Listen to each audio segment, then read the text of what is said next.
रमज़ान का मुबारक महीना चल रहा था। शहर की एक पुराने लेकिन साफ सुथरे मोहल्ले में 25 साल की एक नौजवान लड़की आयशा अपनी अम्मी के साथ रहती थी। उसके अब्बू का इंतकाल कुछ साल पहले हो चुका था, इसलिए घर की जिम्मेदारी काफ़ी हद तक आयशा के कंधों पर थी।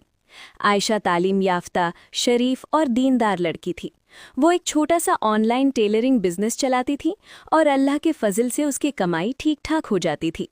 रमज़ान आते ही उसकी ज़िंदगी और भी ज़्यादा इबादत से भर जाती। वो रोज़ नमाज की पाबंदी करती, कुरान की तिलावत करती और हर वक्त ये सोचती रहती कि कैसे अल्लाह को राज़ी करे। एक शाम इफ्तार के बाद आयशा ने अपनी अम्मी से कहा, अम्मी, इस साल मेरी कमाई में से काफ़ी पैसा जमा हो गया है। मैं सोच रही हूँ कि अपनी ज़कात का हिसाब करूँ।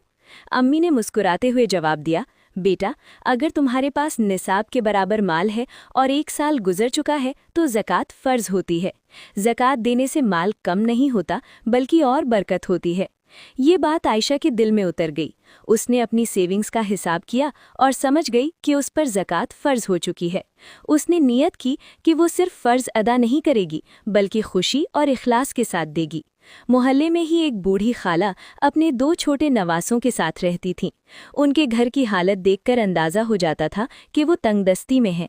रमज़ान में भी उनके घर में इफ्तार का सामान मुश्किल से होता था। आयशा ने चुपके से मालूम किया और यकीन हो गया कि वो ज़कात की मुस्तहिक हैं। उसने राशन का सामान तैयार किया, आटा, चावल, दाल, तेल, चीनी, खजूर और बच्चों के लिए नए कपड़े भी लिए। साथ ही एक लिफाफे में अपनी ज़कात का पैसा रखा। लेकिन उसने फैसला किया कि वो सब कुछ चुपके से देगी ताकि उनकी इज्जत पर कोई असर न पड़े।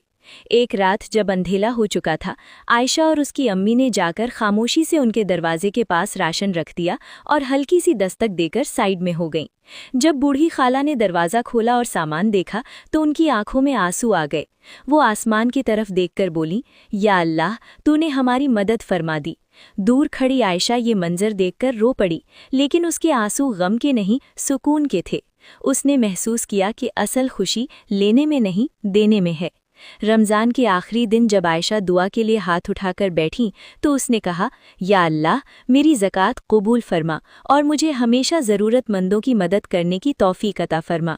उस रात आयशा को समझ आ गया कि ज़कात सिर्फ एक फ़र्ज़ नहीं बल्कि एक रहमत है, जो देने वाले के दिल को पाक करती है और लेने वाले की ज़िंदगी में उम्मीद की रोशनी जगाती है।